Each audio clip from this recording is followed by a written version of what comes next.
नमस्कार, आप देख रहे हैं चाणक्य न्यूज इंडिया। मैं हूं मुस्कान। आइए देखते हैं आज दिन भर की कुछ प्रमुख खबरें। मध्य प्रदेश के टीकमगढ़ में जिला अधिवक्ता संघ का निर्वाचन 23 मई 2024 को संपन्न होना है, जिसके लिए 15 अप्रैल को निर्वाचन अधिकारी की नियुक्ति हेतु आम सभा हुई थी, जिसमें अनियमित एवं विधि विरोध तरीके से बिना किसी के प्रस्ताव के मानवेंद्र सिंह चौहान द्वारा स्वयं को निर्वाचित किया गया था।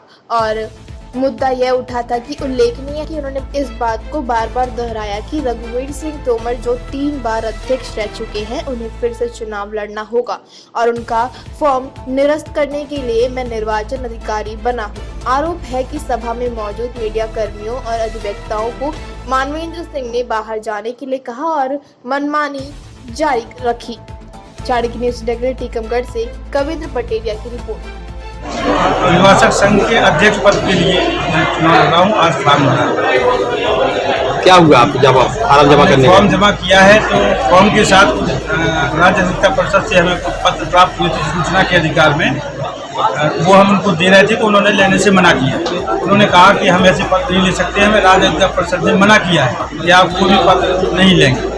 और वो पत्र ये थे, इन लोगों ने एक 20-12-22 में कोई चुपचाप एक प्रस्ताव बनाया जिसमें जो नॉर्म्स हैं, जो उसकी कंडीशन है और जो नियम है, एक बहुमत के आधार पर कोई प्रस्ताव पास होना चाहिए, 2/3 बहुमत से पास होना चाहिए, जनरल मीटिंग हो, उसका विधिवत एजेंडा हो, फिर उसमें कोई प्रस्ताव पास होता है। वो प्रस्ताव यहाँ से पास होने के बाद फिर उसका टीकमगढ़ के बायलॉज में लिखा है धारा 11 में कि उसका अनुमोदन होना जरूरी है राज्य अधिवक्ता परिषद से। जिन्होंने 20-12-22 के प्रस्ताव को 9 महीने तक अपने पास रोक के रखा, फिर उसके बाद 1 जुलाई 23 में उस प्रस्ताव में अपनी तरफ से कुछ और जोड़ा और उसके बाद फिर एक अलग से पत्र लिखा, उसमें कुछ और जोड़ा। उसमें ये लोग जोड़ दिया कि इसका भूतलक्षी प्रभाव होगा, जबकि मूल प्रस्ताव में ऐसा नहीं था।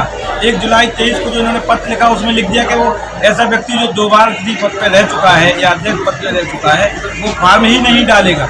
ये मतलब अपनी तरफ से जोड़ते गए।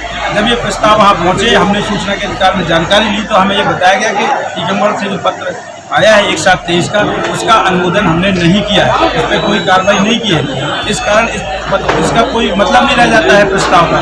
तो निर्वाचन क्या निष्पक्ष नहीं है? बिल्कुल निष्पक्ष नहीं है। शुरू से ही निर्वाचन अधिकारी महोदय ये बिल्कुल बायसली पब्लिकली ये कह रहे हैं कि हम इसलिए बने हैं कि हमें रघुवीर सिंह तोमर का फॉर्म निरस्त करना है। इस प्रकार से लगातार कह रहे हैं और इसी कारण से वो पत्र नहीं ले रहे। क्या लग रहा है आपको? अब लगने को तो यह है कि मुझे तो पूरी उम्मीद है कि न्याय होगा, लेकिन जिस प्रकार से वातावरण निर्मित किया जा रहा है उससे ये लगता है कि ये मनमानी करना चाहते हैं। उधर से राज्य अधिवक्ता परिषद से ये भी निर्देश आए हैं कि आपको मॉडल बायलॉज के हिसाब से चुनाव कराना है, जो पूरे प्रदेश पर प्रभावी है। और 15/4/24 को सारे प्रदेश को ये पत्र सर्कुलेट भी हुआ है। उस पत्र में ये कहा गया है कि आप हमारे यहाँ का जो है वोटर सूची है उससे मिलान करिए, उसके बाद वोटर सूची बनाइए। तो इन्होंने मॉडल बायलॉज को अडॉप्ट करते हुए वोटर सूची उसी हिसाब से बनाई है। और अब ये यहाँ कह रहा है कि प्रस्ताव है हमारी ऑटोनोमस संस्था है। ऑटोनोमस संस्था का मतलब ये नहीं होता है कि आप कुछ भी मनमानी करो। भाई जब नियम है, धारा 11 में लिखा हुआ है बायलॉज में कि उसका अनुमोदन होना चाहिए, तभी कोई कानून बन सकता है। तो वो तो प्रभावहीन है, उसका कोई अस्तित्व नहीं है ऐसे प्रस्ताव का।